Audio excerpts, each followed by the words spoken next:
So good morning friends, welcome to my channel Edward wings and class 4 जो है Jammu Kashmir public service commission की assistant registrar post को लेकर आज 3 क्लासें जो हैं ऑलरेडी हो चुकी हैं। थ्योरी भी हो चुकी हैं, एमसीक्यूज़ भी हैं, अपलोडेड हैं प्लेलिस्ट में, आप जाकर देख सकते हैं इस चैनल की। चौथी क्लास है आज। काफ़ी लंबा टॉपिक रहने वाला है। टॉपिक आज का है इम्पोर्टेंट कमेटीज़ जो बनी थी कोऑपरेटिव्स की डेवलपमेंट के लिए। उन कमिटीज़ के बारे में हम डिस्कस करेंगे। तो काफ़ी सारी कमिटीज़ हैं, लगभग इंडिया में हमें 30 कमिटीज़ के अराउंड पढ़नी है। वैसे कमिटीज़ तो काफ़ी सारी हैं, लेकिन इम्पोर्टेंट की बात भी करें तो 30 कमिटीज़ जो है मैंने आपके लिए आज की इस लेक्चर में जो है वो डिस्कस करनी है। तो एक ही वीडियो जो है वो काफ़ी लंबी हो जाएगी। एक वीडियो बनाएंगे तो शायद 1.5-2 घंटे की वीडियो बन जाएगी। तो इस टॉपिक को हम 2 वीडियोज़ में डिस्कस करेंगे। पहली वीडियो में हम 15 तक कमिटीज़ जो है डिस्कस करेंगे एंड दूसरे वीडियोस में भी हम 15 के करीब जो है कमिटीज़ डिस्कस करेंगे। आपके सिलेबस में इंटरनेशनल और नेशनल कमिटीज़ जो हैं वो दोनों लिखी गई हैं, लेकिन शायद गलती से जो है वो लिख दी गई हैं, क्योंकि इंटरनेशनल कमिटीज़ जो हैं वो इतनी गठन भी नहीं हुआ उनका, इतनी मतलब इंटरनेशनल कमिटीज़ हैं भी नहीं, वो जो हैं भी वो भी इतनी इम्पोर्टेंट नहीं है कि जिनके बारे में डिस्कशन की जाए। और दूसरा, हमारे जेएंडके के पर्सपेक्टिव से मैं अपने एक्सपीरियंस से यही कह सकता हूँ कि एग्ज़ाम में आपको इंटरनेशनल कमिटीज़ में कुछ देखने को मिलेगा नहीं ज़्यादा क्वेश्चन। आपको जो भी मिलेगा क्वेश्चन वो नेशनल कमिटीज़ जो होंगी, इंडिया की जो कमिटीज़ रही हैं उनके रिलेटेड ही आपको क्वेश्चन देखने को मिलेगा तो मिलेगा। इंटरनेशनल कमिटीज़ आई थिंक कुछ गलती से लिख दिया गया है, क्योंकि इंटरनेशनल कमिटीज़ जैसा कि मैंने आपको बताया कि इतनी गठन भी नहीं हुआ है इनका, और हुआ भी है तो इतना अवेलेबल मटेरियल भी आपको ना ही किसी बुक पर ज़्यादा मिलेगा, ना ही आपको कहीं भी आप देख लीजिए इंटरनेट वगैरह, आपको कुछ ज़्यादा मिलने वाला नहीं है।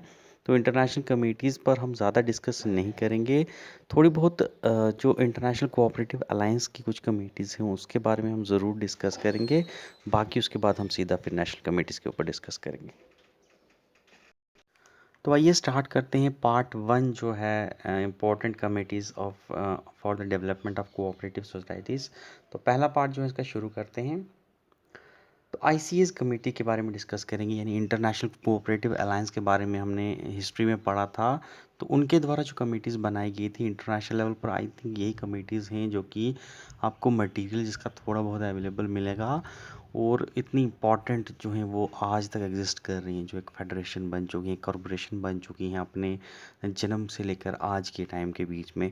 इसके अलावा आपको ज़्यादा कमिटीज़ देखने को मिलेंगी भी नहीं इंटरनेशनल लेवल पर, और ना ही उसका कुछ मटेरियल आपको इधर उधर से मिलने वाला है। तो जो हैं उसी के ऊपर डिस्कस करते हैं। तो सबसे पहले तो आईसीए जो है, यानी इंटरनेशनल कोऑपरेटिव अलायंस, ये 1895 में बना था, जैसा कि मैंने आपको फर्स्ट लेक्चर में ही बताया था। और 1922 में जो है 1922 में अलायंस जो है इसने अपनी पहली कमेटी जो है इस्टेब्लिश की, जिसका नाम था इंटरनेशनल कोऑपरेटिव बैंकिंग। ओके, तो committee on international cooperative banking के नाम से जो है आईसीए की पहली कमेटी इस्टेब्लिश होती है 1922 में।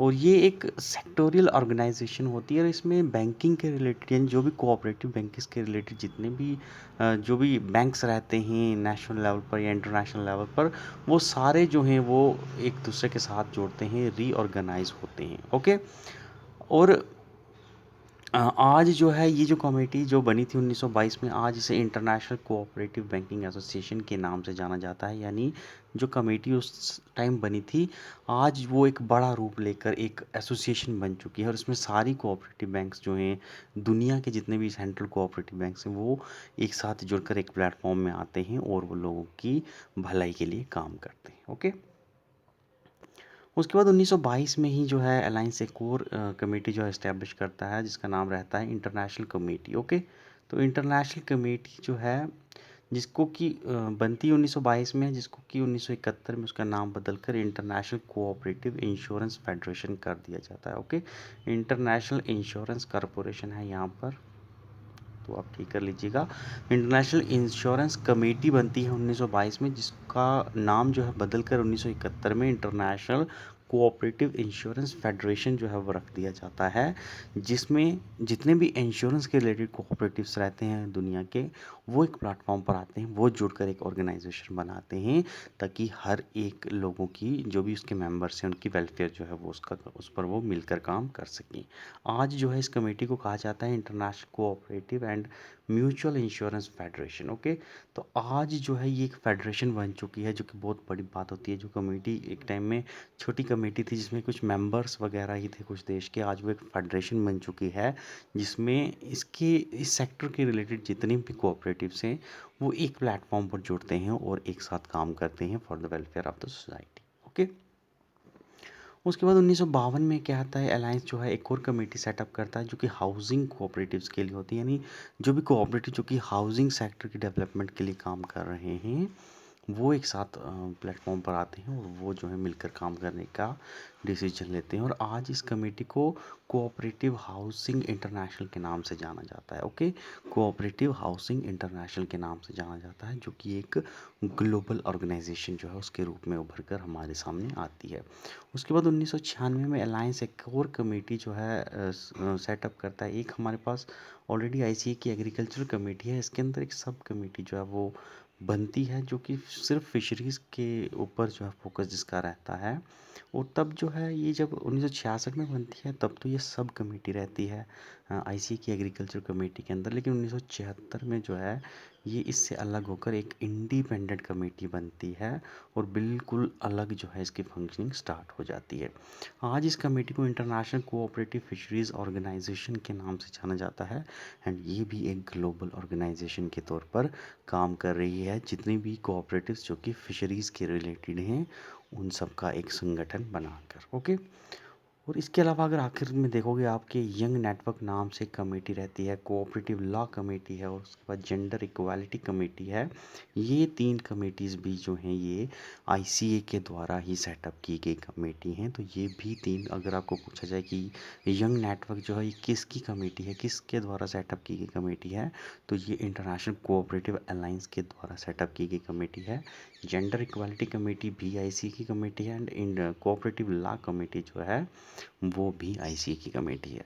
तो ये आईसीएस की कुछ कमेटी थी जो कि इम्पोर्टेंट शायद रहें, आपसे शायद इन पर कुछ सवाल पूछा जाए। लेकिन इनके अलावा जो है इंटरनेशनल लेवल पर कोई ज़्यादा आपको इतनी कमेटीज़ देखने को मिलेंगी भी नहीं, और कोई भी इम्पोर्टेंट कमेटीज अगर हम की बात करें तो वो आपको देखने को बिल्कुल नहीं मिलेगी। तो हम इंटरनेशनल को अब पीछे रखकर सिर्फ नेशनल कमेटीज़ जो है इंडिया की, जो कि आपके लिए सबसे ज़्यादा जो हैं वो मायने रखने वाली हैं, जहाँ पर आपको सबसे ज़्यादा क्वेश्चंस देखने को मिलेंगे एग्ज़ाम में, उनके ऊपर डिस्कशन करते हैं। टोटल जो है मैंने आपके लिए लगभग 30 कमेटीज़ जो हैं वो इंडिया से, हमारी जो नेशनल कमेटीज़ हैं 30 कमेटीज़ टोटल मैंने आपके लिए निकाली हैं। इसके बाहर जाने की आपको ज़रूरत नहीं है। इन 30 के बारे में जब आप पढ़ जाएंगे बहुत ज़्यादा है आपके लिए, इतना ही रखिएगा, इससे बाहर जाने की ज़रूरत नहीं है। इसी के बीच आप अगर चाहें तो थोड़ा और ऐड वगैरह कर सकते हैं अगर आपको कहीं से मिलता है। मुझे नहीं लगता वैसे आपको कुछ भी एडिशन की ज़रूरत पड़ेगी। तो 15 कमेटी हम इस वीडियो में पढ़ेंगे नेशनल, और 15 कमेटी जो है हम अगली वीडियो में पढ़ेंगे। दूसरी वीडियो भी आपको मिल जाएगी, आज ही मिल जाएगी, थोड़े ही टाइम के बाद दूसरी वीडियो भी अपलोड हो जाएगी। लेकिन 2 जगह में हम उसे बट बांट देंगे ताकि बोरिंग ना लगे। ओके, ज़्यादा लंबी वीडियो ना हो जाए। ओके, आइए स्टार्ट करते हैं। तो सबसे पहली जो इम्पोर्टेंट कमेटी है, जो कि सबसे पहली कमेटी इंडिया में कोऑपरेटिव्स के ऊपर अगर कोई बनी थी, तो सबसे पहली कमेटी कोऑपरेटिव्स पर थी, वो थी मैकलैंगन कमेटी। ओके, तो इसके जो ब्रिटिश गवर्नमेंट के टाइम की है, लगभग 1914 में जो है ये कमेटी जो है वो इस्टेब्लिश हुई थी। ये देखिए जहाँ पर मैंने ये 2 डेटें रखी हैं, इसका मतलब जो पहली डेट है इसमें जो है कमेटी इस्टेब्लिश हुई थी, और दूसरी डेट जो रहेगी इसमें इस कमेटी की रिपोर्ट जो है वो सबमिट हुई थी। तो जहाँ भी आपको 2 डेट्स मिलेंगी तो पहली डेट पे इस्टेब्लिश हुई है कमेटी, और दूसरी डेट जो है वहाँ पर उस कमेटी की रिपोर्ट जो है वो सबमिट हुई है गवर्नमेंट को। ओके, तो ब्रिटिश गवर्नमेंट के द्वारा इस्टेब्लिश की गई कमेटी है। 1914 में ये कमेटी इस्टेब्लिश हुई थी, और इसके चेयरमैन जो थे सर चार्ल्स एडवर्ड मैकलैंगन जो थे, वो इस कमेटी के चेयरमैन जो हैं वो रहे थे। और इस कमेटी को एक और नाम से जाना जाता है, इसका नाम है कमेटीज़ ऑन कोऑपरेशन। ठीक है, तो कमेटी ऑन कोऑपरेशन के नाम से भी मैकलैंगन कमेटी जो है उसको जाना जाता है। और इंडिया में अगर हम, जैसा कि मैंने आपको बताया कि इंडिया में जो है कोऑपरेटिव मूवमेंट्स पर जो है सबसे पहली कमेटी अगर कोई बनी है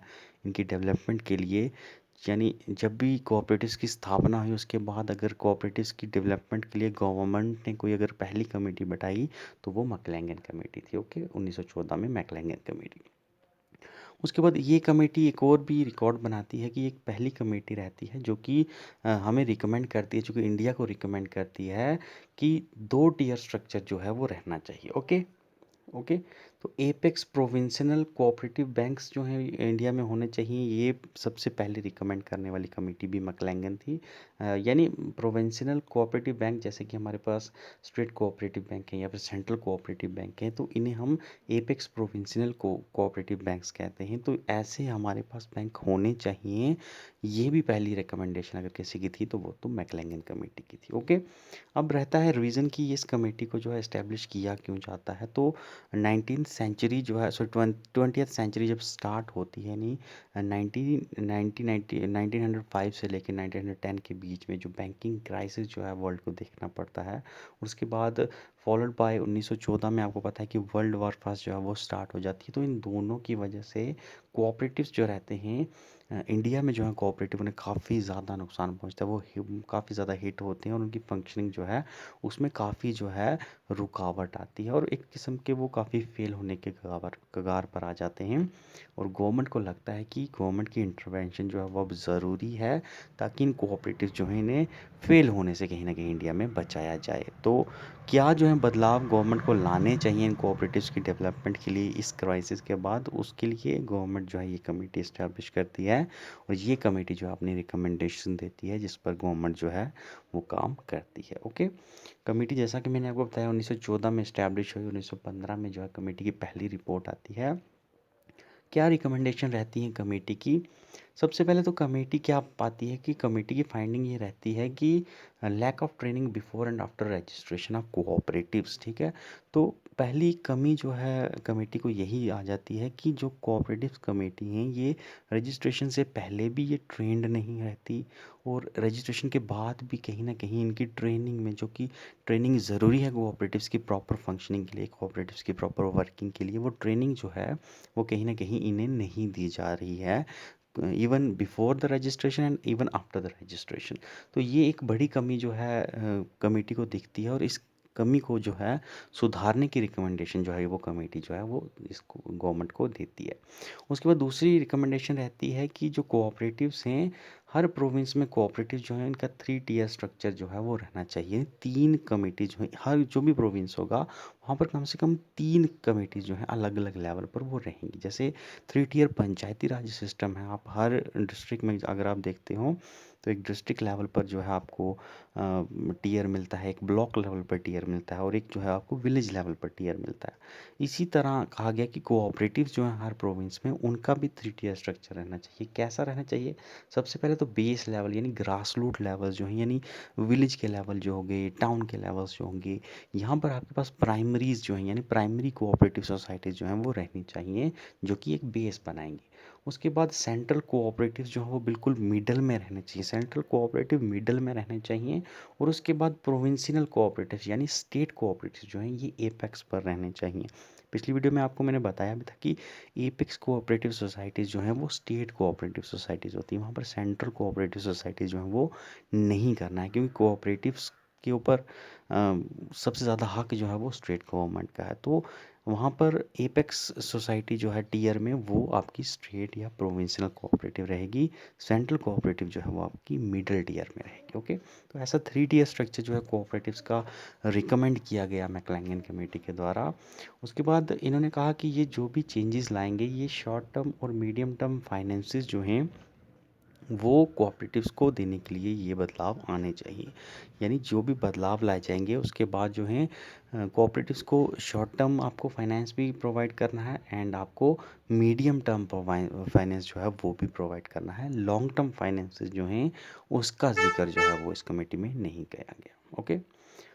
उसके बाद अगली रिकमेंडेशन थी, that is mix type bank जो है, यानी जो भी बैंक जो हैं कोऑपरेटिव्स के, कोऑपरेटिव बैंक्स जितने भी हैं वो मिक्स्ड नेचर के रहने चाहिए। तो मिक्स्ड टाइप से आपको क्या मतलब समझ आता है कि कोऑपरेटिव बैंक जो हैं सिर्फ उनका एक ही जो है एक ही चीज़ में उनकी डीलिंग नहीं होनी चाहिए। ऐसा नहीं है कि वो सिर्फ फार्मर्स को ही लोन दे रहे हैं तो सिर्फ फार्मर्स को ही लोन देते रहें। अपना रेंज जो है उन्हें बढ़ाना चाहिए, अलग अलग वैरायटीज़ के लोगों को, अलग अलग सेक्शंस जो हैं कम लोगों की, उनको लोन प्रोवाइड करना चाहिए। और सिर्फ लोन ही नहीं, लोन के साथ साथ अगर कोई दूसरी या तीसरी सर्विसेज जो हैं जो कि लोगों को वहाँ पर ज़रूरत है जिस चीज़ की, वो भी प्रोवाइड की जाएँ। ये सब कुछ जो है एक बैंक के अंदर, इस कोऑपरेटिव बैंक के अंदर इंक्लूड होना चाहिए। यानी मल्टी यूनिट जो हैं हम कह सकते हैं, या मल्टीपर्पस कोऑपरेटिव सोसाइटीज़ जो हैं वो वैसा सोसाइटीज़ का गठन रहना चाहिए। ओके। उसके बाद अगला था कि वन मैन वन वोट का प्रिंसिपल जो है वो भी मैकलेंगन कमेटी ने ही रिकमेंड किया। बहुत ही इंपॉर्टेंट क्वेश्चन है।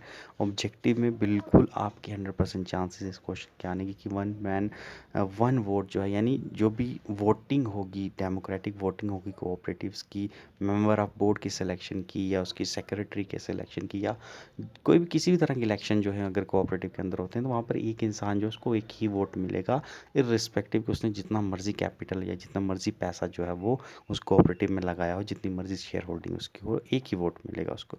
ये प्रिंसिपल भी जो है ये मैकलेंगन कमेटी की रिपोर्ट में ही रिकमेंड किया गया और इसकी इम्प्लीमेंटेशन भी हुई आने वाले टाइम में। ओके। और आखिर में जो है इस कमेटी की रिकमेंडेशन ये भी थी कि जो अर्बन कोऑपरेटिव बैंक्स जो हैं, यानी जो शहरों में काम करते हैं, एक तो रूरल कोऑपरेटिव बैंक्स हो गए जो कि गाँव में काम करते हैं, विलेजेस में काम करते हैं।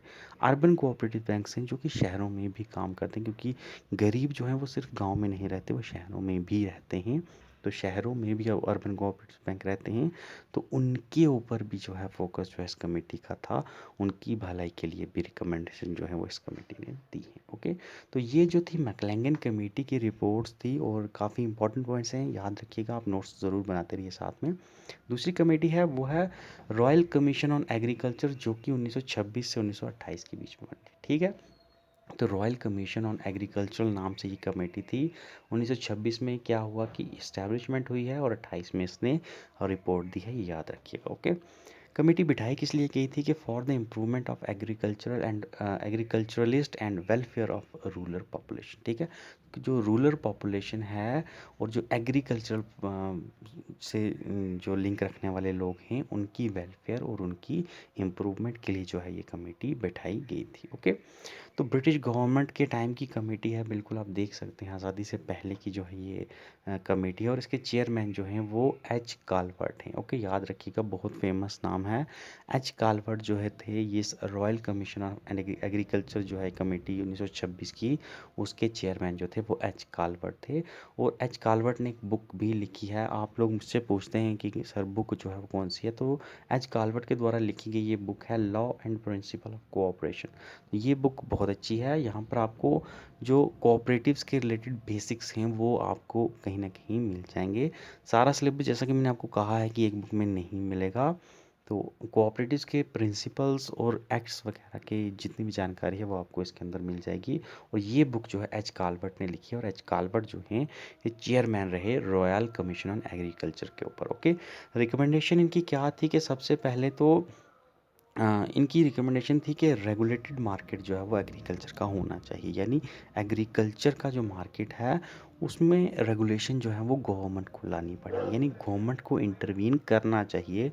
क्योंकि इससे पहले जो थी वो सोसाइटीज़ बिल्कुल थोड़ी खुली सी छोड़ दी गई थी, गवर्नमेंट जो है उतना ध्यान नहीं दे रही थी, जिसकी वजह से कहीं ना कहीं उन्हें फाइनेंशियल क्रंचेस भी आ रहे थे और दूसरी भी काफ़ी सपोर्ट थी जिसकी ज़रूरत शायद गवर्नमेंट को प्रोवाइड करनी चाहिए थी और गवर्नमेंट ने तब तक नहीं की थी। तो इसलिए इस कमेटी की रिकमेंडेशन थी कि रेगुलेशन जो है एग्रीकल्चरल मार्केट का, एग्रीकल्चर का, वो गवर्नमेंट के द्वारा होना चाहिए। उसके बाद इनका एक और रिकमेंडेशन थी, वो थी सिंगल पर्पस सोसाइटी। की सोसाइटी जो भी है मल्टीपर्पज़ सोसाइटी नहीं रहनी चाहिए। एक सोसाइटी है उसका एक ही जो है वो काम रहना चाहिए। यानी एग्रीकल्चर के रिलेटेड सोसाइटी है तो उसका काम सिर्फ एग्रीकल्चर के रिलेटेड ही रहना चाहिए। उसको मार्केटिंग में नहीं घुसना चाहिए, उसको डेयरी में नहीं घुसना चाहिए, या उसको तीसरी चौथी जो सोसाइटीज़ हैं उसका काम नहीं लेना चाहिए। तो सिंगल पर्पज़ सोसाइटीज़ जो हैं वो रहनी चाहिए।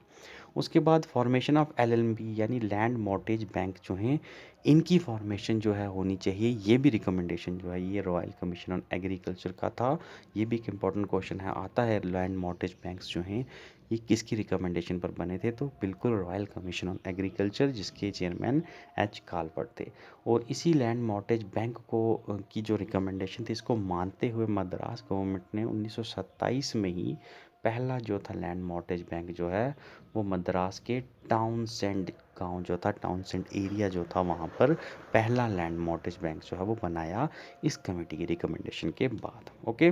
और काल्वेट का एक और बहुत फेमस जो है एक डायलॉग जो है जो कि इन्होंने दिया था इस टाइम में कोऑपरेटिव्स के ऊपर, वो कहा था कि if cooperative fails there will fail the best hope of the rural India. तो काल्वेट का ये कहना था कि अगर कोऑपरेटिव्स जो हैं वो इस वक्त फेल हो गए तो जो गांव के लोग हैं, जो गांव का एरिया है, उनकी जो सबसे बड़ी उम्मीद है वो फेल हो जाएगी। यानी सिर्फ कोऑपरेटिव्स का फेल होना सिर्फ कोऑपरेटिव्स तक ही सीमित नहीं रहेगा, बल्कि गांव के जो एरिया हैं उन लोगों की उम्मीद जो है, सबसे बड़ी उम्मीद, वो फेल हो जाएगी अगर कोऑपरेटिव्स फेल हो गए तो। ठीक है, तो दूसरी कमेटी यही थी। तो उसके बाद तीसरी कमेटी बैठती है, मेहता कमेटी आती है 1937 की मेहता कमेटी। इनकी रिकमेंडेशन जो है वो उतनी ज़्यादा नहीं है, एक ही मेन रिकमेंडेशन है जो कि इन्होंने रिकमेंड की थी, और इन्होंने कहा था कि reorganisation of cooperative credit societies as multipurpose cooperative society. तो पिछली कोऑपरेटिव से पिछले में हमने देखा कि ये रिकमेंडेशन थी कि सिंगल पर्पज़ सोसाइटी होनी चाहिए, लेकिन मेहता कमेटी की रिकमेंडेशन ये रहती है कि जो क्रेडिट कोऑपरेटिव सोसाइटीज़ हैं उन्हें रीऑर्गेनाइज करना चाहिए और उन्हें मल्टीपर्पज़ कोऑपरेटिव सोसाइटीज़ के तौर पर हमें बनाना चाहिए। सिर्फ सिंगल पर्पज़ कोऑपरेटिव सोसाइटीज़ वो नहीं रहनी चाहिए। यानी एक कोऑपरेटिव सोसाइटी वो अलग अलग चीज़ों में काम डील करनी चाहिए, लेकिन क्रेडिट कोऑपरेटिव सोसाइटीज़ को सिर्फ ये कहा गया। यानी क्रेडिट कोऑपरेटिव सोसाइटी जो है इन्हें अलग अलग फील्ड में भी डील करना चाहिए। जो नॉन क्रेडिट कोऑपरेटिव सोसाइटीज़ हैं उनके बारे में जो है ये रिकमेंडेशन नहीं थी। ओके। तो थर्ड कमेटी ये थी। उसके बाद चौथी कमेटी जो आती है वो हमारी गाडगिल कमेटी आती है 1944 की। तो 1944 में गाडगिल कमेटी जो है इनकी रिकमेंडेशंस आती हैं।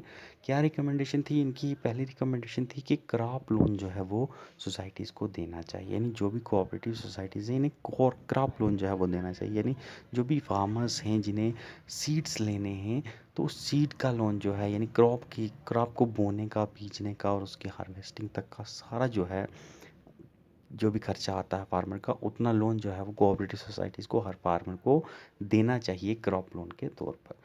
दूसरा रिकमेंडेशन का था वो है compulsory adjustment of debt of the societies की। जो सोसाइटीज़ थे क्योंकि डेट में थे, इन्होंने उधार ले रखा था और उधार चुकाने की हालात में भी नहीं थे, तो गवर्नमेंट को कहा गया, मतलब ये सजेशन थी कि गवर्नमेंट कहीं ना कहीं थोड़ा इन्हें मदद करे ताकि इनके जो डेट हैं, जो उधार हैं इनके, वो एडजस्ट हो सकें, वो कहीं ना कहीं ख़त्म हो सकें। उसके बाद तीसरी रिकमेंडेशन थी कि इनको गवर्नमेंट जो है उसे सेट करनी चाहिए, क्या बनाना चाहिए, कि नई कॉरपोरेशन जिसका नाम था एग्रीकल्चर क्रेडिट कॉरपोरेशन। ठीक है, तो एग्रीकल्चर क्रेडिट कॉरपोरेशन बनानी चाहिए जहाँ पर कोऑपरेटिव एजेंसीज जो हैं, जिस भी एरिया में कोऑपरेटिव एजेंसी जो हैं वो वीक हैं, वहाँ पर एग्रीकल्चर क्रेडिट कॉरपोरेशन जो है वो गवर्नमेंट को बनानी चाहिए, जो कि इन सोसाइटीज़ को फिनांस दे सके, इन सोसाइटीज़ को पैसा दे सके, ताकि जो है ये जो वीक सोसाइटीज़ चल रही हैं जिस भी सोसाइटी में, तो वो जो हैं वो अपने आप को स्ट्रेंथन कर सकें, ताकि आने वाले टाइम में उनकी फंक्शनिंग जो है वो प्रॉपर फंक्शनिंग हो सके। ओके। तो ये था चौथा जो था, फोर्थ कमेटी। फिफ्थ कमेटी जो है वो हमारी रहती है कोऑपरेटिव प्लानिंग कमेटी, जो कि 1945 से 1946 के बीच, यानी 1945 में इस्टेब्लिश होती है और 1946 जो है उसमें ये रिपोर्ट सबमिट करती है अपनी। तो कोऑपरेटिव प्लानिंग कमेटी जो है वो आती है, इसके चेयरमैन जो हैं वो रहते हैं आर जी सरैया। ठीक है, आर जी सरैया जो हैं वो इसके कमेटी के चेयरमैन रहते हैं। उस कमेटी का पर्पस क्या रहता है, क्यों इस कमेटी को बनाया जाता है? To draw plan for the cooperative development in the country. तो कोऑपरेटिव्स की डेवलपमेंट के लिए जो है प्लान जो है ये सजेस्ट करी ये कमेटी, इसी के लिए जो है इस कमेटी का गठन रहता है। और इस कमेटी की क्या रिकमेंडेशन रहती हैं पूरे सर्वे करने के बाद, जब ये रिपोर्ट जो है सबमिट करती है, तो इसकी क्या रिकमेंडेशन रहती हैं? पहली है कि all village credit society must be converted to multipurpose societies. तो जितनी भी गाँव में क्रेडिट सोसाइटीज़ हैं, यानी जो पैसे के लेन देन से जुड़ी हुई सोसाइटीज़ हैं, तो जितनी भी क्रेडिट सोसाइटीज़ हैं विलेज में, उन्हें मल्टीपर्पज़ सोसाइटीज़ जो है उनमें कन्वर्ट कर देना चाहिए। यानी वो ऐसी सोसाइटी उनको बना देना चाहिए जो कि क्रेडिट भी दे रही हैं और दूसरी सर्विसेज वगैरह भी जो गांव के लोगों को ज़रूरत है वो भी उनको प्रोवाइड करें। तो मल्टीपर्पज़ सोसाइटी जो है उनमें कन्वर्ट कर देना चाहिए हमें, जितनी भी गाँव में क्रेडिट सोसाइटीज़ हैं। दूसरी रिकमेंडेशन रहती है कि कोऑपरेटिव जो हैं इसे सब्जेक्ट के तौर पर इंट्रोड्यूस करना चाहिए। स्कूल्स हैं, कॉलेजेस हैं, इंडिया में हर जो डिस्ट्रिक्ट के स्कूल्स और कॉलेजेस हैं, इसे इसमें कोऑपरेटिव्स जो हैं ये भी एक सब्जेक्ट जो है उसके तौर पर इंक्लूड कर देना चाहिए। यानी जैसे आप हिस्ट्री पढ़ते हैं, जैसे आप साइंस पढ़ रहे हैं, जूलॉजी पढ़ रहे हैं, कोऑपरेटिव्स नाम का भी एक सब्जेक्ट जो है वो आप स्कूल्स और कॉलेजेस में होना चाहिए।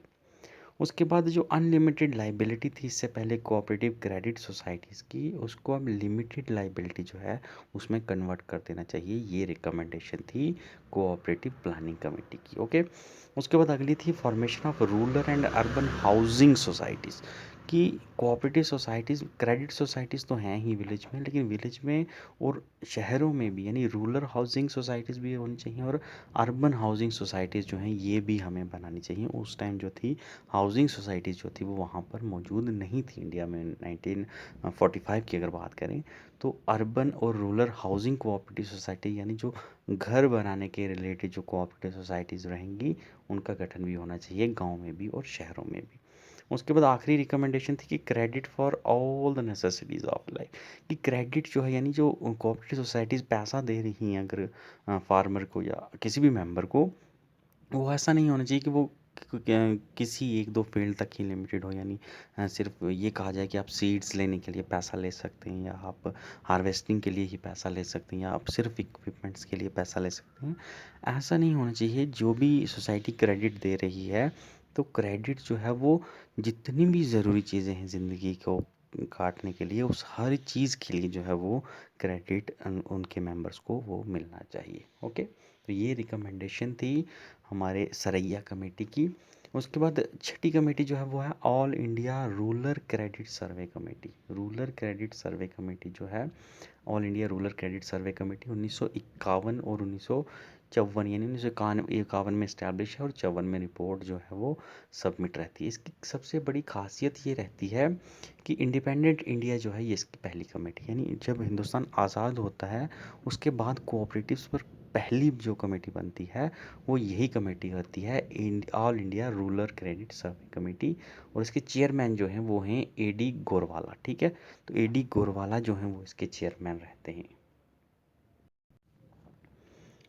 ओके, तो एडी गोरवाला जो है इसके चेयरमैन रहते हैं। और इस कमेटी का पर्पस क्या रहता है? इस कमेटी का ये पर्पस रहता है कि जितने भी गाँव के एरिया हैं वहाँ पर लोन की क्या फैसिलिटीज़ जो हैं वो अवेलेबल हैं वहाँ के लोगों को, ये चीज़ जो है इस चीज़ का सर्वे करना और बताना कि क्या क्या खामियां जो हैं इस तरीके में हैं, और उसके बाद अपनी सजेशंस भी देना कि कैसे उन खामियों को पूरा किया जा सकता है। तो सर्वे के बाद रिकमेंडेशन क्या आती हैं सोसाइटी की? सबसे पहले तो क्रॉप लोन सिस्टम होना चाहिए। इस कमेटी का भी यही कहना है कि क्रॉप जो है यानी क्रॉप को पैदा करने से लेकर उसके हार्वेस्ट के तक जितना खर्चा आता है वैसे उस टाइप का एक लोन जो है वो होना चाहिए, जैसे कि हमने पिछले भी एक कमेटी की रिकमेंडेशन में पढ़ा। उसके बाद इन्होंने कहा कि लार्ज साइज़ क्रेडिट सोसाइटीज़ जो हैं वो बननी चाहिए। यानी छोटी छोटी क्रेडिट सोसाइटीज़ तो चलो आपने बना रखी हैं, ओके है, लेकिन लार्ज क्रेडिट सोसाइटीज़ बननी चाहिए जो कि पूरे बड़े एरिया को कवर करे। ऐसा नहीं कि एक टाउन की कोऑपरेटिव सोसाइटी से वो छोटे से टाउन को ही टाउन के लोगों को कवर कर रही है, छोटे से विलेज के लोगों को कवर कर रही है। तो यानी लार्ज साइज कोऑपरेटिव सोसाइटीज़ जो हैं क्रेडिट कोऑपरेटिव सोसाइटीज़ बननी चाहिए जो कि एटलीस्ट 10-10, 15-15, 20-20 गाँव जो हैं उनको एक साथ कवर करे वो एक ही कोऑपरेटिव सोसाइटीज़। ऐसी बड़ी साइज़ की कोऑपरेटिव सोसाइटीज़ जो हैं वो बननी चाहिए। उसके बाद अगली रिकमेंडेशन थी कि only one district cooperative bank in one district. तो एक डिस्ट्रिक्ट में सिर्फ एक ही डिस्ट्रिक्ट कोऑपरेटिव बैंक जो है वो बनना चाहिए, इससे ज़्यादा नहीं होना चाहिए। ओके, मिनिमम एक होना भी चाहिए लेकिन मैक्सिमम जो है यानी एक डिस्ट्रिक्ट में एक ही डिस्ट्रिक्ट कोऑपरेटिव बैंक होना चाहिए। तो एक डिस्ट्रिक्ट में एक ही डिस्ट्रिक्ट कोऑपरेटिव बैंक जो है वो रहना चाहिए। उसके बाद इफेक्टिव सुपरविजन होनी चाहिए, यानी पूरी नज़र जो है एक कोऑपरेटिव सोसाइटी की वर्किंग पर फंक्शनिंग पर होनी चाहिए।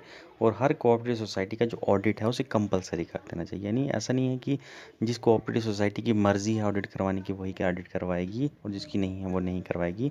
कंपलसरी ऑडिट जो है वो हर एक कोऑपरेटिव सोसाइटी का गवर्नमेंट को फिक्स कर देना चाहिए और उसकी सुपरविजन जो है प्रॉपर इफेक्टिव सुपरविजन जो है उसके ऊपर भी ध्यान देना चाहिए। ओके, उसके बाद लिंकिंग क्रेडिट विद मार्केटिंग की जो क्रेडिट जो है वो मिल रहा है, यानी सिर्फ क्रॉप्स के लिए मिल रहा है, उसे मार्केटिंग तक भी कर देना चाहिए। यानी मार्केट उस क्रॉप को उगाने तक का तो क्रेडिट मिलना ही चाहिए, लेकिन उसकी मार्केटिंग में भी जो खर्चा आ रहा है उसका जो है वो भी लोन जो है, यानी वो भी क्रेडिट जो है अब फार्मर्स को देना चाहिए। एग्रीकल्चरिस्ट यानी जो भी मेंबर्स हैं जिनको ज़रूरत है उन्हें वो भी मिलना चाहिए। ठीक है, उसके बाद इस कमेटी की एक और रिकमेंडेशन थी कि 3 तरह के फ़ंड जो हैं वो इस्टेब्लिश होने चाहिए हमारी कंट्री में फार्मर्स की डेवलपमेंट के लिए, क्रेडिट सोसाइटीज़ की डेवलपमेंट के लिए। वो कौन-कौन से फ़ंड थे? पहला था नेशनल एग्रीकल्चरल क्रेडिट फ़ंड, जो कि लॉन्ग टर्म ऑपरेशन के लिए यूज़ होगा।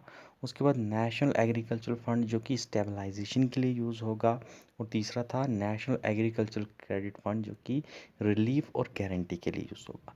यानी पहला जो है वो लॉन्ग टर्म ऑपरेशन के लिए यूज़ होगा, यानी लॉन्ग टर्म लोन्स जो हैं या काफ़ी टाइम तक के लोन हैं जिनमें काफ़ी जिस काम को काफ़ी टाइम वक्त लगता है और जिस काम के जिसकी मैच्योरिटी जो है जिस लोन की वो बड़ी रहती है, लॉन्ग टर्म ऑपरेशंस के लिए उन लोन्स को देने के लिए भी एक फ़ंड जो है वो बनाना चाहिए। दूसरा है स्टेबलाइजेशन फ़ंड, यानी कोई कोऑपरेटिव सोसाइटी जो है वो अगर अच्छी चल रही थी लेकिन किसी मोड़ पर आकर अब वो उसकी फंक्शनिंग जो है उसमें कोई ना कोई रुकावट आ गई है, उसको फाइनेंशियल क्रंच हो रहा है, तो उसको सोसाइटी को फिर से स्टेबल करने के लिए भी एक फ़ंड होना चाहिए जिसका नाम रहेगा नेशनल एग्रीकल्चरल स्टेबलाइजेशन फ़ंड।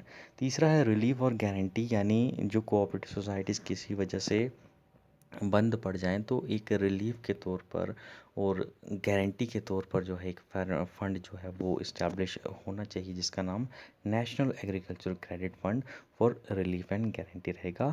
तो ये 3 फंड जो हैं इनकी इस्टेब्लिशमेंट की रिकमेंडेशन जो है ये भी जो है इसी कमेटी जो है उसने दी थी। और एक आपको याद रखना कि एजुकेशन फंड जो है इसकी रिकमेंडेशन जो है वो इस कमेटी की नहीं थी। कौन सी कमेटी की है वो हम आगे पढ़ेंगे, बिल्कुल हमने नोट्स बना रखे हैं, लेकिन इस कमेटी की रिकमेंडेशन जो है वो एजुकेशन फ़ंड की नहीं थी। ये 3 फ़ंड जो हैं इनका नाम याद रखिएगा, ये इनकी रिकमेंडेशन थी, लेकिन एजुकेशन फ़ंड के ऊपर इस कमेटी की रिकमेंडेशन कोई भी नहीं थी। ओके, उसके बाद नेक्स्ट रिकमेंडेशन थी कि स्टेट पार्टिसिपेशन यानी गवर्नमेंट का पार्टिसिपेशन जो है रूरल क्रेडिट सोसाइटीज़ में वो होना चाहिए। और उसके बाद ट्रेंड पर्सनल जो भी काम करते हैं कोऑपरेटिव सोसाइटी में लोग, वो ट्रेंड होने चाहिए। उसके बाद आखिरी रिकमेंडेशन की ये थी कि आरबीआई का एक्ट है उसे अमेंड करना चाहिए और एक नई बॉडी जो है वो बनानी चाहिए जिसका नाम पहले तो रखा गया national cooperative development and warehousing board, यानी NCDWB।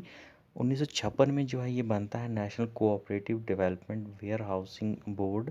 और 1963 में जो है इसका नाम बदल कर जो है वो NCDC यानी national council for the development of the corporation, ये भी अलग से टॉपिक है आपको।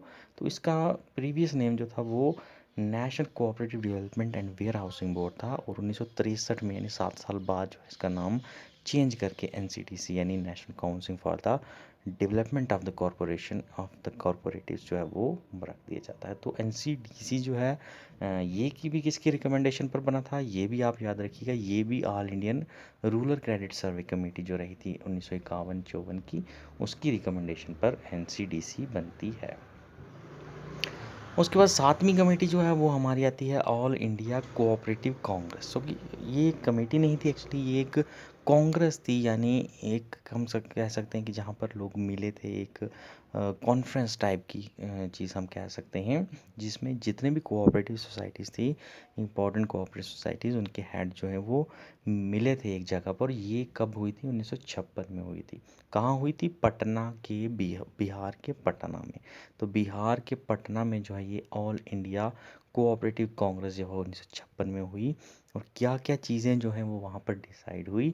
सबसे पहले तो it accepted the principle of state participation and government representation in board of director of cooperatives. Okay, board of directors of cooperative, कि यहाँ पर जो कांग्रेस बैठी, जितने भी कोऑपरेटिव्स बैठे, उन्होंने मिलकर ये डिसाइड किया कि ठीक है, जो भी कोऑपरेटिव्स हैं हमारे, वहाँ पर जो बोर्ड ऑफ डायरेक्टर रहते हैं, वहाँ पर बोर्ड ऑफ डायरेक्टर्स में हम स्टेट की पार्टिसिपेशन जो है उसको मंजूरी देते हैं, और गवर्नमेंट जो है वो अपने नॉमिनी जो है यानी रिप्रेजेंटेशन अपनी तरफ से रख सकती है, यानी बोर्ड ऑफ मेंबर में 1-2 मेंबर गवर्नमेंट जो है वो नॉमिनेट कर सकती है अपनी तरफ से। इस चीज़ को माना गया।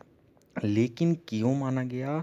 विद लिमिट जो है, यानी इस चीज़ की एक लिमिट रही। ऐसा नहीं है गवर्नमेंट कुछ भी भेज दे धड़ल्ले से, 20 मेंबर में से गवर्नमेंट कहे 18 हमारे मेंबर हैं, ऐसा नहीं चलेगा।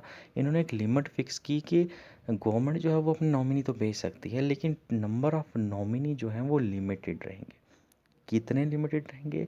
या तो 1/3 ऑफ टोटल बीओडी मेंबर्स, ठीक है, जितने बीओडी मेंबर्स यानी बोर्ड ऑफ डायरेक्टर के जितने टोटल मेंबर हैं उसके 1/3 रहेंगे गवर्नमेंट की तरफ से, या तो 3 जो है, सिर्फ नंबर में देखें तो 3 रहेंगे, जो भी कम होगा विच एवर इज लेस, ठीक है। तो मान लीजिए अगर एक कोऑपरेटिव सोसाइटी जिसके 10 बंदे हैं, 1/3 जो है गवर्नमेंट भेज सकती है। टोटल जो है मान लीजिए बोर्ड ऑफ डायरेक्टर के 10 बंदे हैं, तो 1/3 यानी 3 जो है गवर्नमेंट भेज सकती है, उससे ज़्यादा गवर्नमेंट नहीं भेज सकती। और कहीं अगर सोसाइटी में 3 से ज़्यादा यानी मान लीजिए कि 20 मेंबर की सोसाइटी है, तो उसका 1/3 6 आ जाता है, तो उस केस में 1/3 नहीं, उसमें फिर सिंपल 3 ही जो है वो मेंबर गवर्नमेंट की तरफ से भेजे जाएंगे। ओके, और ये रूल जो है ये एप्लीकेबल उन सोसाइटीज़ के लिए भी रहेगा जहाँ पर गवर्नमेंट का शेयर 50% से भी ज़्यादा है। तो गवर्नमेंट की शेयर होल्डिंग जिस कोऑपरेटिव सोसाइटी में 50% से भी ज़्यादा है, वहाँ पर भी जो है ये रूल एप्लीकेबल रहेगा। तो हर सोसाइटी में जो है ये रूल एप्लीकेबल रहेगा। ये डिसीज़न लिया जाता है ऑल इंडिया कोऑपरेटिव कांग्रेस जो है 1956 की, उसमें। उसके बाद नेक्स्ट सोसाइटी जो है वो है committee on committee on cooperative law, ठीक है। तो कोऑपरेटिव लॉ पर एक कमेटी बनती है 1956 और 57 में। इसके चेयरमैन जो हैं वो रहते हैं एस.टी. राजा। तो एस.टी. राजा जो हैं वो इस कमेटी ऑन कोऑपरेटिव लॉ जो है 1956 की, उसके हेड रहते हैं। और उनकी रिकमेंडेशन क्या आती हैं कि law responsibility of enactment and administration जो है ये स्टेट गवर्नमेंट के पास जानी चाहिए। इन कोऑपरेटिव सोसाइटीज़ को लेकर जितने भी लॉ हैं, उनकी जो इनैक्टमेंट होनी है, और कोऑपरेटिव सोसाइटीज़ की जो एडमिनिस्ट्रेशन है वो स्टेट गवर्नमेंट के हाथ में जानी चाहिए। इस कमेटी का ये कहना था। उसके बाद दूसरी रिकमेंडेशन थी कि नॉमिनल मेंबर जो रहेगा गवर्नमेंट की तरफ से किसी भी कोऑपरेटिव सोसाइटी में, उसको वोटिंग राइट जो है वो नहीं मिलेगा। ठीक है, वो आएगा, सिर्फ फंक्शनल रिप्रेजेंटेटिव रहेगा, उसको कोई भी वोटिंग राइट जो है कोऑपरेटिव सोसाइटी में वो नहीं मिलेगा। तीसरी इनकी रिकमेंडेशन थी कि increase decentralisation of power of registrar. तो रजिस्ट्रार जो होगा किसी भी कोऑपरेटिव सोसाइटी का, उसकी पावर जो है वो अनलिमिटेड नहीं रहनी चाहिए, उसकी पावर जो है वो भी डिवॉल्व होनी चाहिए। नहीं, रजिस्ट्रार से जो नीचे की पोस्ट हैं, जैसे कि असिस्टेंट रजिस्ट्रार है, डेप्यूटी रजिस्ट्रार हैं, इन्हें भी जो है वो पावर दी जानी चाहिए। डिसेंट्रलाइजेशन जो होनी चाहिए पावर की, नीचे तक जो है पावर थोड़ी थोड़ी सबको बढ़नी चाहिए। ऐसा नहीं है कि सारी पावर जो है वो रजिस्ट्रार के पास ही रहे, और नीचे वाले जो बेचारे लोअर पोस्ट पर हैं, रजिस्ट्रार से नीचे जो काम कर रहे हैं गवर्नमेंट के ही रैंक पर, उन्हें कुछ पावर ना हो, ऐसा नहीं होना चाहिए। तो डिसेंट्रलाइजेशन जो है पावर की रहनी चाहिए, वो इस कमेटी का कहना था। उसके बाद 1958 में जो है नेशनल डेवलपमेंट काउंसिल जो है, जो कि प्लानिंग कमीशन जो है हमारी, उसकी एक बॉडी थी नेशनल डेवलपमेंट काउंसिल। वो एक रेजोल्यूशन पास करती है 1958 में, और वो उस रेजोल्यूशन में कोऑपरेटिव्स पर जो है वो कुछ रिकमेंडेशन देती है। तो वो क्या रिकमेंडेशन थी? सबसे मेन रिकमेंडेशन थी वो थी cooperatives to be organise at village level. तो कोऑपरेटिव जो है उनको विलेज लेवल पर हमें ऑर्गेनाइज करना चाहिए, यानी बड़ी कोऑपरेटिव सोसाइटीज़ पर हमें ध्यान ना देकर छोटी कोऑपरेटिव सोसाइटीज़ हैं उन पर ध्यान देना चाहिए। ठीक है, तो इस रेजोल्यूशन में यही कहा गया कि जो बड़ी बड़ी कोऑपरेटिव सोसाइटीज़ हैं, इसको बनाने की जो पॉलिसी पहले फॉलो कर रही थी गवर्नमेंट, उस पॉलिसी को अब छोड़ देना चाहिए, और छोटी छोटी कोऑपरेटिव सोसाइटी जो हैं विलेज बेसिस पर, विलेज लेवल पर जो बने, वो उनकी गठन होना चाहिए। और विलेज लेवल पर जो कोऑपरेटिव सोसाइटीज़ बनेंगी, ये बनाने की रिस्पॉन्सिबिलिटी जो है ये पंचायत्स जो हैं विलेज की, उनके पास रहनी चाहिए। उसके बाद इन्होंने ये भी कहा कि कुछ प्रोग्राम जो हैं वो भी गवर्नमेंट को जो है वो इनिशिएट करने चाहिए, जिसकी वजह से एग्रीकल्चरल प्रोडक्शन जो है वो बढ़ सके, और ऐसे प्रोग्राम जो हैं वो कोऑपरेटिव्स की मदद से जो है गवर्नमेंट को शुरू करने चाहिए विलेज में। तो गवर्नमेंट जो है वो शुरू तो करेगी, लेकिन उसको हेल्प करने में काम जो है वो कोऑपरेटिव्स जो है वहाँ के विलेजेस की, उनका मेन रोल रहना चाहिए इन प्रोग्राम्स को आगे चलाने में, ताकि एग्रीकल्चर प्रोडक्शन जो है वो इंक्रीज़ हो सके। तो ये रिकमेंडेशन जो है ये एनडीसी के रेजोल्यूशन की थी। उसके बाद नेक्स्ट कमेटी हमारी आती है 10वीं कमेटी ऑन कोऑपरेटिव क्रेडिट। ठीक है, तो कोऑपरेटिव क्रेडिट पर जो है एक कमेटी बनती है जिसका नाम रहता है कमेटी ऑन कोऑपरेटिव क्रेडिट। ठीक है, पर्पस क्या रहता है इसका? मेन पर्पस है to implement programme of cooperative credit suggested by NDC. ठीक है, तो पीछे हमने जो एनडीसी पढ़े, एनडीसीज ने जो भी हमें सजेशन दिए, उसके और सजेशन के जो प्रोग्राम्स थे, यानी जो उस सजेशन में कहा गया था कि प्रोग्राम जो हैं वो इम्प्लीमेंट होने चाहिए जो कि एग्रीकल्चर प्रोडक्शन को बढ़ाए, उन प्रोग्राम्स के ऊपर भी हमें ध्यान देना चाहिए। और उसकी रिकमेंडेशन जो थी, जैसे कि उन्होंने कहा था कि विलेज कोऑपरेटिव सोसाइटी जो हैं उन्हें प्रमोट करना चाहिए, वैसी हमें सोसाइटीज़ बनानी चाहिए। तो इनकी इम्प्लीमेंटेशन जो है वो क्या गवर्नमेंट को करनी चाहिए या नहीं करनी चाहिए, किस तरीके से करनी चाहिए, इसी चीज़ पर इसी को देखते हुए जो है इसी की देखभाल के लिए जो है ये कमेटी बनाई जाती है जिसका नाम रहता है कमेटी ऑन कोऑपरेटिव क्रेडिट। क्या रिकमेंडेशन रहती है इस कमेटी की? पहला है कि कोऑपरेटिव्स जो हैं ये अपने आप को फाइनेंशियली जो है ये स्ट्रेंथन करें। ओके, कैसे स्ट्रेंथन करें खुद को? कि increase the range of credit and distribution operation. कि इन कोऑपरेटिव सोसाइटीज़ जो हैं इन्हें अपना एक तो रेंज ऑफ क्रेडिट बढ़ाना चाहिए, नहीं ये जिस जिसको क्रेडिट दे रही हैं, जिस जिस पर्टिकुलर सेक्शन ऑफ पीपल को क्रेडिट दे रही हैं, सिर्फ वहाँ तक ही लिमिटेड ना रहकर और भी तरह के जो सेक्शंस हैं सोसाइटी के, उन्हें भी लोन देना चाहिए। यानी अपनी जो क्रेडिट की रेंज है उसे बढ़ाना चाहिए, ज़्यादा लोगों को कवर करना चाहिए। और जो भी डिस्ट्रीब्यूशन है, यानी ये जो लोन देकर, वही बात आ गई क्रेडिट को देने का, जो डिस्ट्रीब्यूट करने का सिस्टम है, इन चीज़ को इनको बढ़ाना चाहिए, इनका रेंज जो है वो बढ़ाना चाहिए, ताकि ये फाइनेंशियली जो है वो और ज़्यादा स्ट्रॉन्ग हो सके। दूसरा इनका रिकमेंडेशन था इस कमेटी का, वो था एक जो है बोर्ड जो है, एक रिज़र्व जो है आपको इस्टेब्लिश करना चाहिए गवर्नमेंट को, जिसका नाम रहेगा स्पेशल बैड डेट रिज़र्व। ठीक है, तो एक तरह का आप कह सकते हो कि रिज़र्व है एक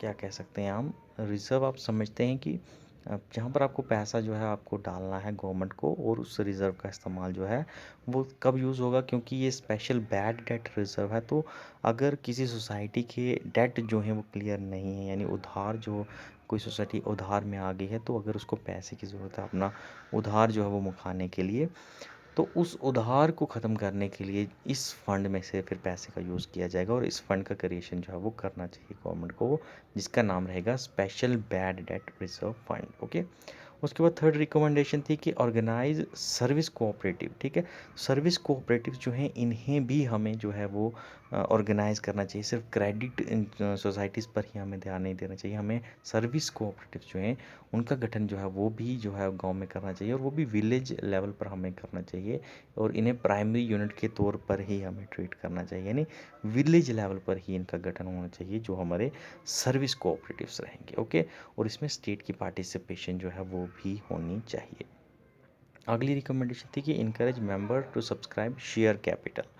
तो जो मेंबर हैं इन्हें इनकरेज करना चाहिए कि ये किसी भी कोऑपरेटिव सोसाइटी में अगर पार्टिसिपेट कर रहे हैं तो ये विद मॉनेटरी टर्म्स जो हैं ये पार्टिसिपेट करें, ताकि उन्हें शेयर जो है उस कोऑपरेटिव सोसाइटी का मिले, ऑनरशिप मिले, और सोसाइटी को भी जो है कुछ ना कुछ फ़ायदा हो सके, क्योंकि ऑनरशिप के लिए कुछ ना कुछ डिपॉजिट जो है वो उसको देना पड़ेगा, कुछ ना कुछ कैपिटल जो कंट्रीब्यूट करनी पड़ेगी। तो इसके लिए इनकरेज करना चाहिए हमारे मेंबर्स को कि आप कुछ कंट्रीब्यूशन कीजिए कोऑपरेटिव सोसाइटीज़ में, और बदले में आप उसकी शेयर होल्डिंग ले लीजिए। तो ये भी एक रिकमेंडेशन थी इस कमेटी की। उसके बाद 11वीं कमेटी जो रहती है वो हमारी, वो है कमेटी ऑन कंज्यूमर कोऑपरेटिव्स। 1961 जो है उसमें ये कमेटी बिठाई जाती है। इस कमेटी के जो हेड रहते हैं वो हैं पी नाटेसन। ओके, तो पी नाटेसन जो है वो चेयरमैन रहते हैं इस कमेटी के, और ये कमेटी जो है, पिछली हमने पढ़ा कमेटी जो है वो गवर्नमेंट अपने लेवल पर जो है बिठा रही थी, लेकिन ये कमेटी जो है ये एनसीडीसी जो है ये खुद बिठाती है। तो एनसीडीसी जो है ये कमेटी बिठाती है, इसके चेयरमैन रहते हैं पी नाटेशन। क्या रिकमेंडेशन रहती है कि ऑर्गेनाइज प्राइमरी कंज्यूमर स्टोर्स। तो प्राइमरी कंज्यूमर स्टोर्स जो हैं, क्योंकि ये कंज्यूमर्स कोऑपरेटिव के ऊपर कमेटी बैठती है, तो ये कंज्यूमर स्टोर्स जो हैं हमें बनाने चाहिए। प्राइमरी कंज्यूमर स्टोर यानी विलेज लेवल पर जो कंज्यूमर स्टोर्स रहेंगे उनका गठन रहना चाहिए। उसके बाद government assistance for the construction of godowns and share capital. Government जो है उसे पैसा देना चाहिए ताकि कैपिटल जो है कोऑपरेटिव सोसाइटीज़ को वो भी मिल सके और गोडाउंस को बनाने का पैसा जो है वो भी इनको मिल सके। उसके बाद कैश क्रेडिट जो है वो कोऑपरेटिव बैंक से मिलना चाहिए इन गोडाउंस की कंज्यूमर कोऑपरेटिव्स को। और क्रिएट प्राइस फ्लक्चुएशन फंड, ठीक है। उसके बाद एक प्राइस फ्लक्चुएशन फंड जो है ये गवर्नमेंट को बनाना चाहिए। ये कब काम आएगा, जब मान लीजिए कि प्राइस जो हैं किसी चीज़ के वो काफ़ी बढ़ जाते हैं और आम जनता उसे अफोर्ड नहीं कर पाती उस चीज़ को, तो तब इस पैसे का इस्तेमाल करके सब्सिडीज़ जो हैं वो लोगों को दी जाएँ, ताकि उन्हें जो है वो चीज़ जो इन्फ्लेशन या महंगाई जो अगर हुई है किसी वजह से, उस महंगाई का असर जो है वो उनकी जेब पर ना बढ़े। उसके लिए एक फ़ंड रहना चाहिए, प्राइस फ्लक्चुएशन फंड। उसके बाद इनकी एक और रिकमेंडेशन थी कि नेशनल फेडरेशन जो है कंज्यूमर स्टोर्स की, इस नाम की भी एक ऑर्गेनाइजेशन बननी चाहिए जो कि जितने भी कंज्यूमर स्टोर्स हैं उन सबको कवर करेगी। ओके, तो ये फेडरेशन जो है कंज्यूमर स्टोर, जिसमें सब कंज्यूमर स्टोर जो हैं इंडिया के, वो एक प्लेटफॉर्म पर आएंगे और एक फेडरेशन बनाएंगे। ऐसी फेडरेशन जो है वो होनी चाहिए कंज्यूमर लेवल्स पर। उसके बाद लास्ट रिकमेंडेशन थी कि ऑडिट फ़ी जो है कोऑपरेटिव सोसाइटीज़ की, इन कंज्यूमर कोऑपरेटिव सोसाइटीज़ की, इसे प्रॉफिट के साथ लिंक करना चाहिए, ना कि टर्नओवर के साथ। देखिए टर्नओवर क्या होता है, मान लीजिए कोई भी कंज्यूमर स्टोर है, उसने जितनी भी सेल की है, सेल जितनी भी करेगा वो उसका टर्नओवर रहेगा। यानी एक दिन में उसने मान लीजिए कि 1000 की चीज़ें जो हैं वो बेची हैं, तो वो 1000 उसका टर्नओवर हो गया।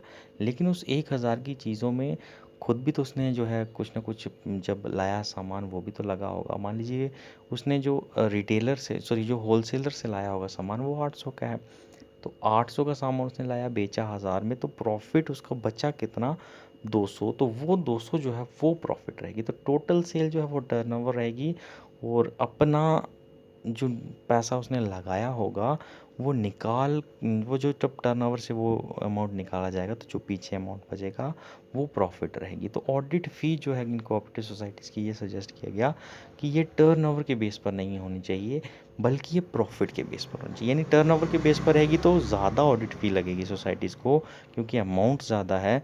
और अगर प्रॉफिट के बेस पर लगेगी तो कम फ़ी लगेगी, क्योंकि अमाउंट कम रहेगा। तो ये सजेशन थी इस कमेटी की। उसके बाद नेक्स्ट कमेटी आती है, वो है तक्कावी कमेटी, ठीक है। तक्कावी लोन कमेटी है। स्पेलिंग जो है ये भी रह सकते हैं और ये भी रह सकते हैं, कोई से भी रह सकते हैं, आप याद रखिएगा। तक्कावी लोन कमेटी 1961-62 की थी। देखिए तक्कावी लोन क्या होते हैं, जो भी लोन जो कि किसी गरीब फार्मर को दिए जाते हैं गाँव में, जो कि उसको सीड्स खरीदने में, फर्टिलाइज़र्स खरीदने में या मशीनरीज़ खरीदने में काम आते हैं किसी गरीब फार्मर को, उन लोन्स को हम तक्कावी लोन्स कहते हैं, ठीक है। तो तक्कावी लोन्स कमेटी जो है इसके ऊपर भी बनेगी। ये तक्कावी लोन जो हैं ये किसे देने चाहिए, कोऑपरेटिव्स के थ्रू जो है हमें देने चाहिए। पहले जो है ये लोन गवर्नमेंट जो है वो दे रही थी, अब ये भी सजेस्ट किया कि कोऑपरेटिव्स के थ्रू जो है ये तक्कावी लोन जो वो देने चाहिए। तो चेयरमैन रहे बीपी पटेल रहे इस कमेटी के, और ये गवर्नमेंट ऑफ इंडिया ने जो है ये कमेटी को बनाया है, ministry of community development corporate के अंदर। तो रिकमेंडेशन क्या रही कि to avail taccavi loan and other facility to every agriculturalist through cooperation, ठीक है। तो ये जो लोन जो है जो पहले गवर्नमेंट दे रही थी, अब ये सजेस्ट किया गया कि ये तक्कावी लोन जो है ये भी कोऑपरेटिव्स के थ्रू जो है हर एक एग्रीकल्चरिस्ट को ये तक्कावी लोन देना चाहिए, ताकि जो है ये कोऑपरेटिव सोसाइटीज़ अगर इन्हें ये लोन देंगी तो ये इन कोऑपरेटिव सोसाइटीज़ के साथ जुड़ेंगे, ये इन कोऑपरेटिव सोसाइटीज़ जो हैं इन्हें ज्वाइन करेंगे, तो इनके साथ और ज़्यादा इंटरेक्शन जो है कोऑपरेटिव सोसाइटी का हो सके, इसलिए ये तक्कावी लोन जो है ये कोऑपरेटिव सोसाइटीज़ के थ्रू ही जो है एग्रीकल्चरिस्ट को देने चाहिए। ओके, उसके बाद government of India requested every state to route taccavi loan through cooperative. तो गवर्नमेंट ऑफ इंडिया ने हर स्टेट गवर्नमेंट को ये रिक्वेस्ट की कि आप जो तक्कावी लोन जो गवर्नमेंट की तरफ से दे रहे थे या जो आप बैंक की तरफ से दे रहे थे, वो आप कोशिश कीजिए कि कोऑपरेटिव्स के थ्रू जो है वो गांव के लोगों को ये तक्कावी लोन्स मिल सकें।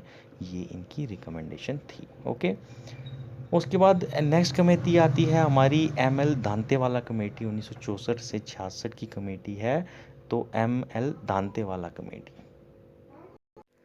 तो दांतेवाला कमेटी क्यों बनाएगी? For the development of agriculturalist market corporation. तो एग्रीकल्चर मार्केटिंग कॉरपोरेशन जो है, ये टाइप्स रहती हैं मार्केट कॉरपोरेशंस की, अलग से टॉपिक है, ये भी हम पढ़ेंगे। लेकिन मार्केटिंग सीधा अगर हम कहें तो जो मान लीजिए फार्मर ने जो प्रोड्यूस किया है तो उसको मार्केट तक कैसे पहुंचाना है, तो उस चीज़ में जो प्रोसेस पूरी रहती है वो मार्केटिंग में आती है। ओके, तो जो इस मार्केटिंग के साथ डील करी थी जो एग्रीकल्चर कोऑपरेटिव्स, उनकी डेवलपमेंट के ऊपर जो है एम.एल. धांतेवाला कमेटी बैठाई गई थी। क्या रिकमेंडेशन रही? इन्होंने कहा कि जो एग्रीकल्चरल मार्केटिंग कोऑपरेटिव सोसाइटीज़ हैं, इनका 2 टियर स्ट्रक्चर रहना चाहिए। एपेक्स सोसाइटीज़ जो हैं वो स्टेट लेवल पर रहनी चाहिए, और प्राइमरी सोसाइटीज़ जो हैं वो मंडी लेवल पर रहनी चाहिए। ये इन मार्केटिंग सोसाइटीज़ जो हैं एग्रीकल्चर की, इनका स्ट्रक्चर रहना चाहिए 2 टियर। उसके बाद दूसरा जो है वो रिकमेंडेशन ये था कि जो स्टेट ट्रेडिंग कॉरपोरेशन है या फिर हमारी फूड कॉरपोरेशन ऑफ इंडिया है, इनको जो है अपनी जो भी इनको एग्रीकल्चर प्रोडक्ट्स की ज़रूरत है वो इन्हीं या तो एपेक्स सोसाइटी से लेनी चाहिए, या इनको इन प्राइमरी सोसाइटीज़ जो हैं इनसे ही लेनी चाहिए। बाहर जो है किसी से आपको नहीं लेना चाहिए। तो इनसे लेंगे तो इनका भी भला है, और गवर्नमेंट को तो वैसे भी चीज़ चाहिए। इन फूड कॉरपोरेशन ऑफ इंडिया को या फिर स्टेट ट्रेडिंग कॉरपोरेशन हो गए, इन्हें तो प्रोडक्ट्स चाहिए। गवर्नमेंट ने कहा कि हो सके तो आप इन्हें इन ही प्राइमरी सोसाइटीज़ जो हैं इनसे ख़रीदने की कोशिश कीजिए। तो ये रिकमेंडेशन थी दांतेवाला कमेटी की। उसके बाद 14th कमेटी जो है वो हमारी मृदा आर.एन. कमेटी, ठीक है, 1964 की कमेटी है। मृदा आर.एन. जो है इनका नाम है, जो कि इसके चेयरमैन रहे। तो पर्पस क्या था कमेटी का? इसका था कि suggest mayor for the development of corporation through elimination of non genuine societies. तो इसीलिए इस कमेटी को बैठाया गया कि आप कोऑपरेटिव्स की डेवलपमेंट में क्या प्रॉब्लम्स आ रही हैं, इनको फाइंड आउट कीजिए, और कोशिश कीजिए कि अगर कुछ नॉन जेन्युइन सोसाइटीज़ हैं जो रजिस्टर्ड नहीं हैं, वो ऐसे ही काम कर रही हैं, या धोखेधड़ी से कोई रजिस्ट्रेशन किसी अगर सोसाइटी ने ली है, तो ऐसी सोसाइटीज़ की होने की वजह से अगर कोई किसी डेवलपमेंट में प्रॉब्लम आ रही है, तो आप ऐसी सोसाइटीज़ जो हैं इनको फाइंड आउट कीजिए और एलिमिनेट करने की कोशिश कीजिए। ये इस कमेटी को बनाने का मकसद जो था वो था। उसके बाद रिपोर्ट जो थी वो इसकी लगभग नेगेटिव रही, यानी जो मकसद इसको कहा गया था कि शायद से कुछ नॉन जेन्युइन सोसाइटीज़ हो सकती हैं जिसकी वजह से इन कॉरपोरेशन की डेवलपमेंट में जो है रुकावट आ रही है, तो लेकिन ऐसा कुछ इस कमेटी को सर्वे में नहीं मिला। और इन्होंने कहा कि ज़्यादा जो है ऐसा नहीं है कि ज़्यादा नॉन जेन्युइन सोसाइटी जो एग्जिस्ट करती हैं। सब सोसाइटी जो एग्जिस्ट करती हैं बिल्कुल फेयर एंड ट्रांसपेरेंट तरीके से रजिस्टर्ड हुई हैं और काम कर रही हैं। उनकी वजह से उनकी जेन्युइननेस पर कोई भी जो है सवालिया निशान नहीं है। तो नेगेटिव ही रिपोर्ट रही, लेकिन उसके बावजूद इन्होंने नॉन जेन्युइननेस के ऊपर तो कोई रिकमेंडेशन नहीं दी। उसके अलावा कुछ रिकमेंडेशन ज़रूर दी। वो था पहला कि क्रिएशन ऑफ एजुकेशन फंड, ठीक है। तो सबसे पहले पीछे हमने आपको पढ़ा था कि कुछ 2-3 फंड कमेटी जो हैं वो ऑल इंडिया क्रेडिट सर्वे कमेटी थी हमारी, उसने 3 फंड जो हैं वो बनाने की रिकमेंडेशन दी थी। उसमें एजुकेशन फ़ंड का ज़िक्र नहीं था। तो एजुकेशन फ़ंड का ज़िक्र जो था वो मृदा आर.एन. कमेटी ने कहा था कि एजुकेशन फ़ंड जो है वो ऐसा होना चाहिए कोऑपरेटिव्स के लिए। उसको गवर्नमेंट के असिस्टेंस जो है कोऑपरेटिव को मिलनी चाहिए। उसके बाद ट्रेनिंग एंड एजुकेशन जो है इनके मेंबर्स की वो होनी चाहिए जो काम कर रहे हैं। दूसरी रिकमेंडेशन थी कि ऑडिट जो है इन कोऑपरेटिव सोसाइटीज़ का, इनका ऑडिट होना चाहिए, और एक ऐसी एजेंसी के द्वारा होना चाहिए जो कि रजिस्ट्रार के अंदर काम ना हो। बिल्कुल इंडिपेंडेंट एक एजेंसी होनी चाहिए जो कि रजिस्ट्रार का जिस पर कंट्रोल ना हो, और इंडिपेंडेंट एजेंसी जो है वो रजिस्ट्रार से बिल्कुल हट कर एक इंडिपेंडेंट एजेंसी जो है उसके द्वारा एडिट जो है कोऑपरेटिव सोसाइटीज़ का होना चाहिए। ओके, उसके बाद नेक्स्ट रिकमेंडेशन थी कि एडमिशन जो है यानी एग्रीकल्चरल मार्केटिंग सोसाइटी में अगर किसी तरह के मेंबर को आपने एडमिशन देनी है या उसकी मेंबरशिप देनी है, तो वो सिर्फ एग्रीकल्चरलिस्ट ही होना चाहिए, ठीक है। तो कोई दूसरा बंदा जो है वो एग्रीकल्चर जो नहीं है, यानी एग्रीकल्चर से जुड़ा हुआ नहीं है, वो एग्रीकल्चरल मार्केटिंग सोसाइटी का मेंबर नहीं बनाना चाहिए उसको। वो इसकी रिकमेंडेशन थी, ठीक है। तो ये थी हमारी मृदा आर.एन. कमेटी की रिकमेंडेशन। उसके बाद आज की इस वीडियो की आखिरी जो कमेटी है वो हम पढ़ेंगे, वो है all India rural credit review committee. 1966 की बात है, 69 में इसकी रिपोर्ट आई। तो चेयरमैन जो थे इसके वो थे बी बी वेंदा तपिया, ओके। सो के बी वेंदा तपिया जो हैं वो इसके चेयरमैन रहे हैं। उनकी रिकमेंडेशन थी वो था कि एंट्री ऑफ कमर्शियल बैंक जो है, यानी जो कमर्शियल बैंक हैं जो कि कोऑपरेटिव से जुड़े नहीं हैं, उनकी एंट्री जो है वो रूरल क्रेडिट सिस्टम में अब करानी चाहिए। तो कमर्शियल बैंक्स जो हैं दूसरे, मान लीजिए एसबीआई है हमारे पास, या जम्मू कश्मीर बैंक है, ये सारे कमर्शियल बैंक्स हैं।